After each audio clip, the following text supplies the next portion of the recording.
огромно удоволствие и чест да ви поканя и да ви приветствам с добре дошли на концертът на Военния дух оркестър при 61-а стрямска механизирана бригада град Карлово във връзка с 120 години от неговото създаване.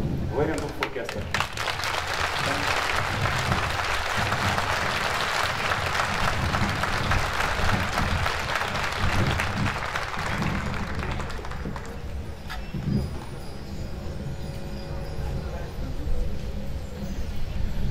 Военният дух оркестър към 61-а стрямска механизирана бригада е продължител на традициите на своите предшественици от 21-и стремски полк, 23-ти шипченски полк, 28-и средногорски полк и 11-та танкова бригада. На 18 май 1904 г. към състава на 28-и стремски пехотен полк се създава Военният дух оркестър, чието основател и първи капелмайстор е маестро Георги Атанасов. Днес се навършват 120 години от създаването на оркестъра. Маестро Георги Атанасов и следващите капелмайстори на оркестъра са обучили десетки музикантски кадри в Карловският регион. Те сътворяват много бойни маршове, рапсодии, опери, оперети и са ги популяризирали по концерти, зали, войнишки плацове, градски и селски площади. През 2014 година музикантите от бригадата имаха възможност да вземат участие в два международни фестивала в Германия и Белгия. През месец май 2014 година оркестърът успешно се представи на проведеният в Германия международен фестивал за духови оркестри НАТО Music Fest, а през месец юни същата година взема участие и в ежегодният международен фестивал на военните духови оркестри в Кралство Белгия. Това е един безспорен показател, че неговото ниво на подготовка е изключително високо. Доказателство за това е и поредното международно участие през 2015 година, за което оркестърът получава специална покана от организаторите на фестивала. Така представихме достойно нашата страна и на 8-ият фестивал на военната музика, който се проведе в Вила Гранд, Франция, като за пореден път дадохме своя принос за издигане авторитета на българската армия, сухопътните войски и 61-а стрямска механизирана бригада пред партньорите ни от НАТО и страните от Европейския съюз.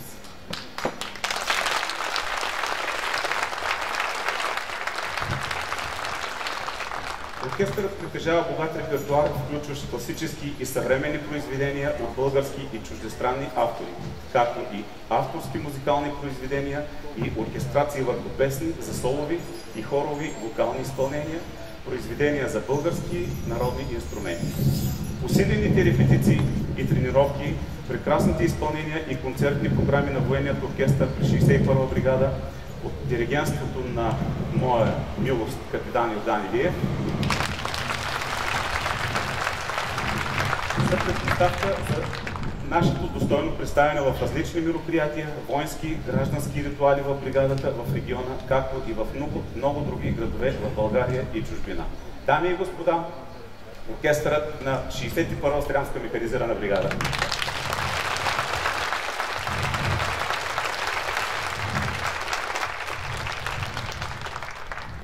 Тази вечер Военният дух оркестър към 61-а бригада под мое ръководство ще направят мост между вас и великото изкуство, наречено кино. Ще ви поднесем букет от емоции, спомени и чувства, карайки ни да бъдем главните герои в различни филми. И тук, ако имаше водещ, друг щеше да каже маестро музика. Тъй като няма, аз казвам маестро музика.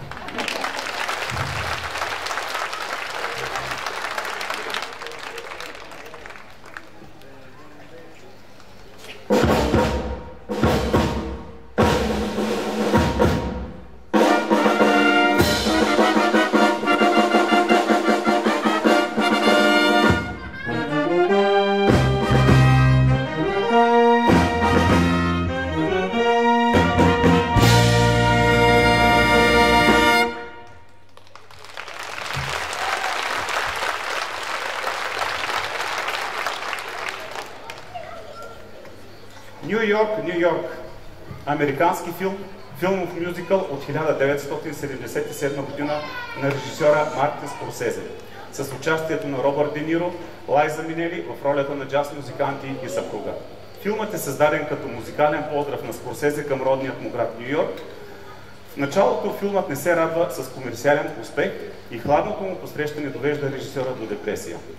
Основната песен на филма Ню Йорк, Ню Йорк сама по себе си бележи успех, особено след като Франк Синатра я превръща в един от символите на Ню Йорк.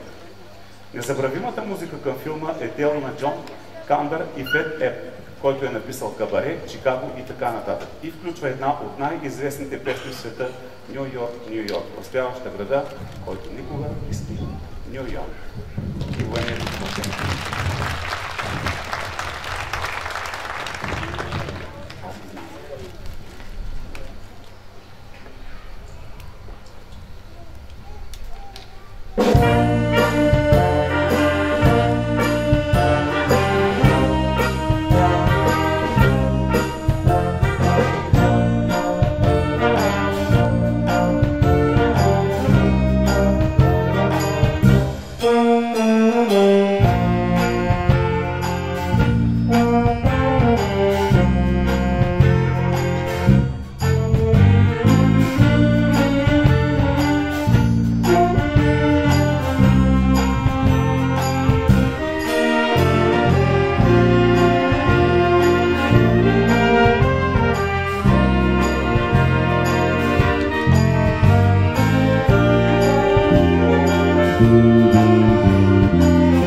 Евангелос Одисеас Папанатасио, Вангелис, гръцки композитор на New Age електронна и филмова музика. Вангелис успява да създаде музикални шедьоври, които вълнуват публиката и които ще се помнят дълго. Един такъв пример е основната тема към филма 1492 Завладяването на рая, която ще ви свирим днес. Темата е посветена на откриването на Америка от Христофор Колумб. Нека я чуем.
А сега ще ви принесем в един друг свят от другата страна на закона.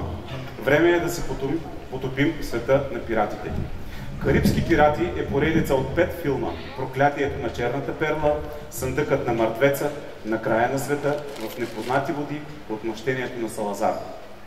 Продуцент на филмите е Джери Брукхаймер. Музиката е на Ханс Цимер с участието на Клаус Бадел. Интересното е, че идеята за тяхното създаване идва от атракция в един от парковете на Уолт Дисни със специално наименование, отворен още през 1967 година. И 5 филма са превъзходната смесица от добри актьори и красиви ефекти. Изключителните актьори Джони Деп, Джефри Ръш, Орландо Блум и Кира Найтли успяват по един неповторим начин да ни потопят в една приказка с пиратски градчета, кораби, море, безлюдни плажове, пиратски битки, прокълнати пирати, съкровища, но и романтика. Карибски пирати.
Има ли невъзможни неща за един определен мъж? Бонд. Джеймс Бонд. Джеймс Бонд е британски литературен и филмов герой, агент на британското разузнаване, който е правил доста запомнящи се неща в филмовия си живот. От избягване на лазерни изстрели в космическа станция до каране на невидима кола през ледник. Създаден през 1952 година от писателят Иан Флеминг, включен в 12 романа, 2 сборника с разкази и филмова серия. Песента от филма 007 Skyfall е написана от Адел и Пол Епсуарт. Записите са направени с акомпанимент на 77 членен оркестър в студио в Лондон. Главната песен от новият филм на Бондиана No Time to Die е изпълнена от американската певица Били Айлиш. На 18 години Айлиш става най-младият изпълнител, записал главна песен във филм на Джеймс Бонд. Музиката към филма получава и награда Оскар. Слушаме Skyfall.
Едва ли има някой от вас, който не е преживявал поне едно от приключенията на Индиана Джонс?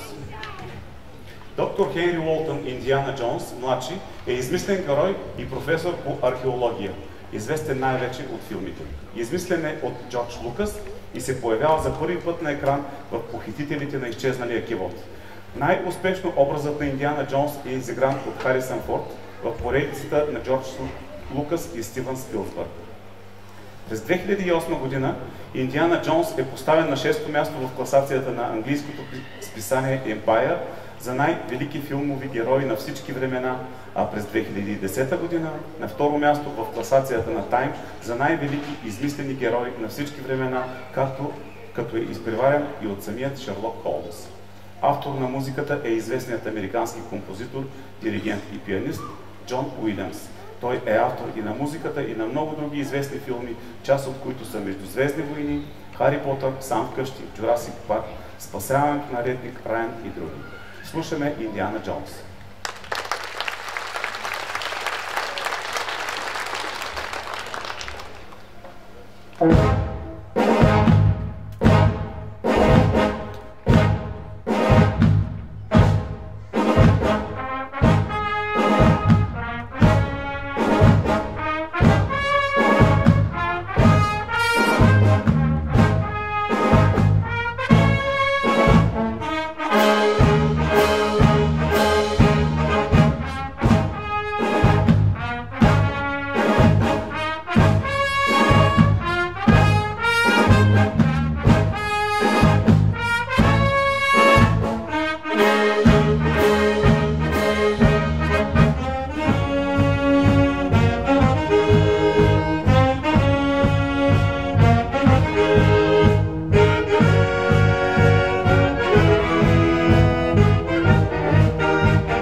Кой от вас не е виждал Розовата пантера?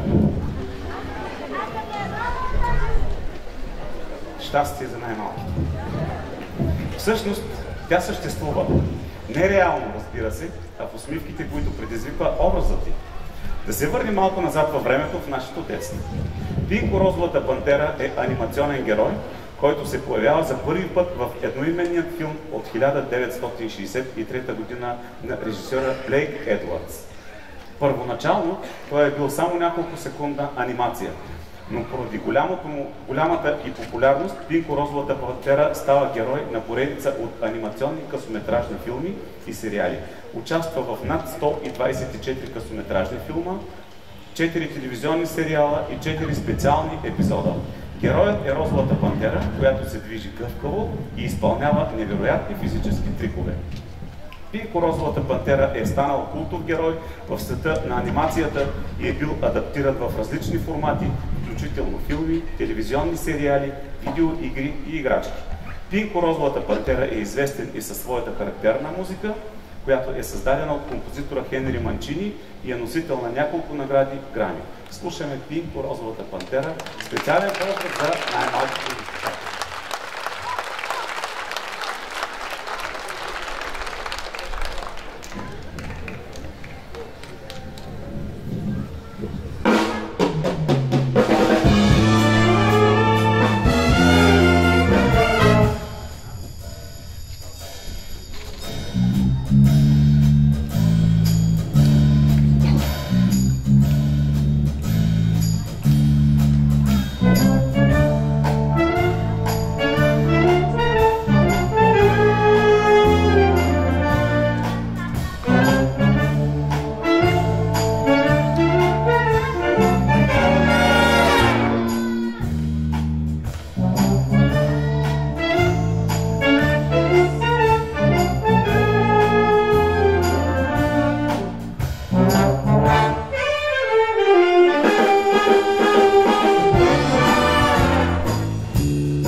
Красота, приключения, емоция, музика, песни, изящество в образите, сняг, чуден говорящ снежен човек и странен елен, ядещ моркови.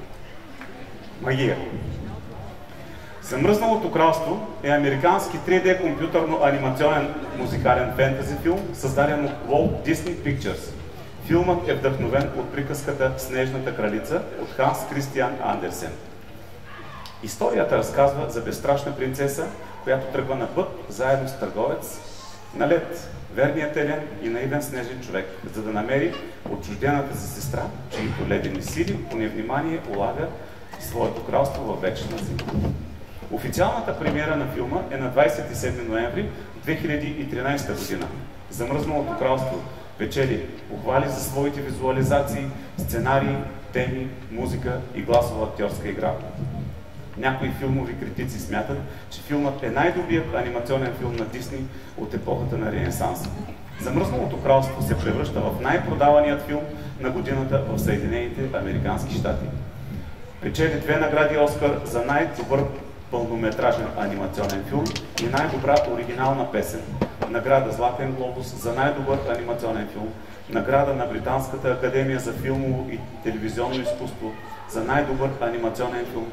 5 награди Ани, 2 награди Грами за най-добър саундтрак за визуална медия и най-добра песен, написана за визуални медии. Слушаме темата от Замръзналото кралство.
По вашите аплодисменти ще разберем дали ви е харесало.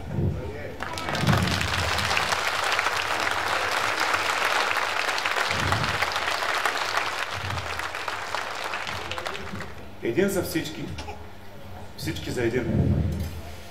Култови и неповторими Атос, Портос, Арамис. А защо и не Д'Артанян? Тримата мускетари, филм базиран на едноименният роман на френски писател Александър Дюма «Баща», разказва за приключението на млад гасконски благородник, наречен Д'Артанян. Напуснал дома си, за да изпълни своята мечта, за да стане кралски мускетар, и неговите трима приятели неразделни мускетари. Заснет през 1978 година, той има изключителен успех, а безспорна звезда в него е Михаил Боярски, който изиграва и изпява Д'Артанян. Песента на мускетарите става по-известна като «Пара-пара» и заживява свой собствен живот, но винаги напомня за филма, за мускетарите и за тяхното бохемско отношение към живота. Песента за мускетарите и Д'Артанян «Пара-пара, парадуем се» е по текст на Юрий Решенцев, композитор Максим Дунаевски, а нейният традиционен изпълнител е актьорът Лев Боярски. Днес ще я чуете в изпълнение на военния оркестър.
И нямам текста.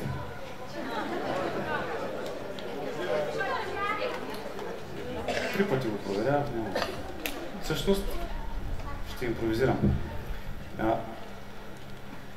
Моят командир, бригаден генерал Михайлов, ме провокира и в момента ще изсвирим негово любимо произведение Джеймс Бонд.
Много се разследваше произведението.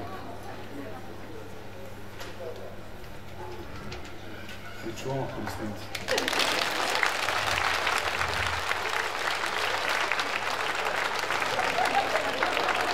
Къде се минали? Савана, диви животни, древен Египет. Човекът е виждал звяра като могъщ бог на земята. И до ден днешен той се нарича царят на животните. Цар Лъв е американски анимационен филм от 1994 година, продуциран от Walt Disney Animation Studios и издаден от Walt Disney Pictures. Това е 32-ият анимационен филм на Дисни, произведен през периода, известен като Дисни Ренесанс. Историята вдъхновява трагедията на Хамлет и Уилям Шекспир на елементи от библейски разкази на Йосиф и Моисей и се развива в кралството на лъвовете в Африка. Филмът Цар Лъв е режисиран от Роджер Алърс и Роб Минков и се по сценарии на Айрин Меки и Джонатан Робъртс и Линда Улвъртън. Цар Лъв печели 2 награди Оскар за постижения в музикално отношение и Златен глобус за най-добър филм, музика и комедия. Песните са дело на Елтън Джон, а текстописецът Тим Райс с оригинална музика от Ханс Цимер. През 2016 година филмът е избран за съхранение в Националният филмов регистър на Съединените американски щати от Библиотеката на Конгреса като културно, исторически и естетически значим. Слушаме темата от Цар Лъв.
Има ли по-красиво, истинско и неповторимо чувство от любовта?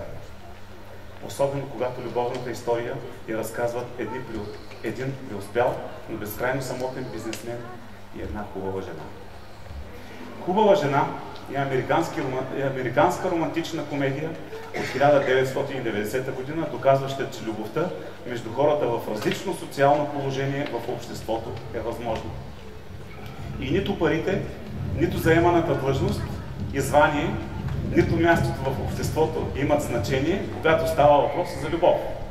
Филмът е режисиран от Гари Маршал и по сценарий на Джонатан Лоутън. В главните роли са Ричард Гир и Джулия Робъртс. Заглавието на Хубава жена е базирано от песента О, Pretty Woman от 1964 година, написана и изпълнена от Рой Орбисън. Първоначално замислен като поучителен разказ за отношенията между жена от гетото и известен бизнесмен от Лос-Анджелис. Филмът е преосмислен като високобюджетна романтична комедия. Слушаме Хубава жена.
Започвам от началото.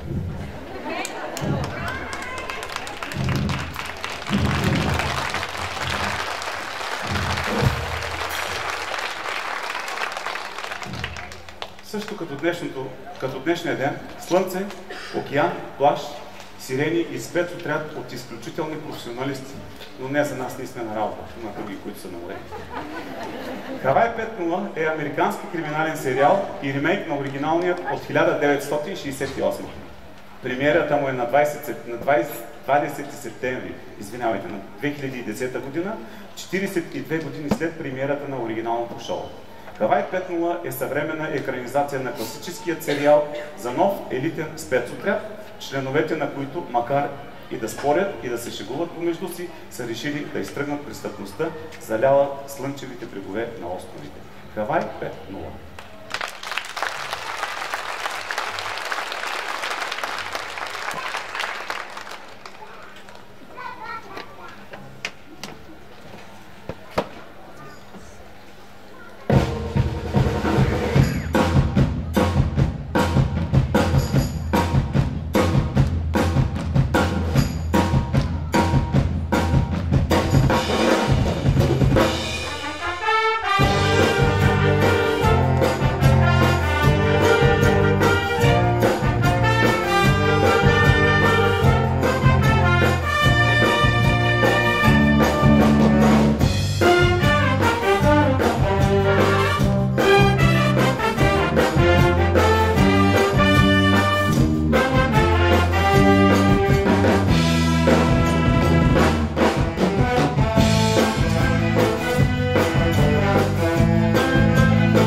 всеки от нас има възходи и падения.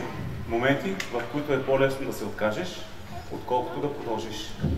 Но съдбата винаги дава шанс на ново начало. Усилени тренировки, постоянство, юмруци и шанс за някой новобранец. Повечето от нас вероятно познават Силвестър Сталон в главната му роля на боксера Роки. В филма Роки. Безсмъртната американска кинокласика утвърждава звездният статут на Сталон, а основната музикална тема е неразривно свързана с него. Написана е от композитора Бил Конти. По онова време и Сталон, и Конти са сравнително непопулярни в Холивуд. И Роки дава старт на истинската кариера и на двамата. За да обясни по-нагледно на Конти каква музика се представя, режисьорът му изсвирва отказ от симфония номер 3 в ми бемол мажор на Лудвиг ван Бетовен. Предполагам сте я слушали. Конти чува това, но има друга представа как трябва да звучи. Той си представя, че вътре има музика, изсвирена от духови инструменти и с мощ, като с рогове преди битка. Това за него е наистина героична музика, съчетаваща в себе си болката на аутсайдера и решителността на предскусващия бъдеща победа. И така той прави началото, подобно на фанфари, а след това мощно продължение. Конти променя музиката според играта на Сталон, но и Сталон се включва в редакцията на кадети със свое участие, за да паснат по-точно на замислената от Конти музика. Така съчетават между картини, музика и това е рецептата за успех на този филм. Слушаме Бил Конти и темата на Роки.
Последното наше произведение, което ще чуете на нашия концерт, е музика от филма Междузвездни войни.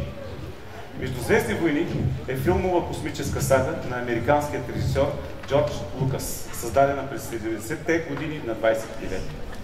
Музиката към филма, написана от Джон Уилямс става известна и като самостоятелно произведение и се използва като мотив в различни телевизионни шоута. Театрални постановки, сигнали на предавания, реклами, компютърни игри и други. Основната сюжетна линия, представена в филмите, е вдъхновена от древния Рим. Сагата Междузвездни войни се състои от 9 епизода. 6 филма от поредицата са номинирани за общо 22 награди на Американската филмова академия, като от тях спечелват 7. Междузвездни войни оказва огромно влияние върху съвременната поп-култура. Успехът на поредицата води до появата на различни допълнителни продукти, свързани с нея. Компютърни игри на тема Star Wars, комикси, играчки. Освен музиката на Междузвездни войни, композиторът Джон Лукас е автор на музиката към филмите Индиана Джонс, Джурасик Парк, Сам къщи, Хари Потър и други. През 2005 Американският филмов институт избра музиката на Джон Уилямс към Междузвездни войни за най-добрата филмова музика на всички времена. Слушаме Междузвездни войни.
И за това, което ни подарихте тази вечер. Надяваме се, че поне с малко сме докоснали вашите сърца и да сме ви накарали да усетите поне малка част от нашето велико изкуство – музиката. Дами и господа, оркестърът на концерта е кратката на музиката.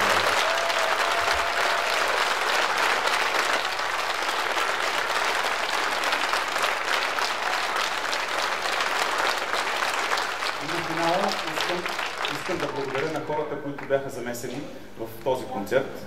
Първо започвам с управлението на бригадата, които ни предоставиха възможност да репетираме. Община Карлово, изключителна благодарност към целия колектив на читалище Васил Левски 1861 година, за ръководството на господин Иван Маджийски, господин Маджийски,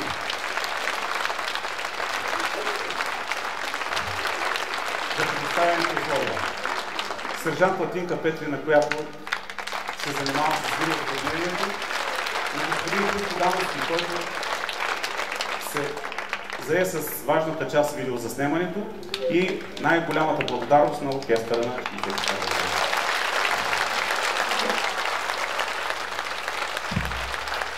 Благодаря ви и до нови срещи!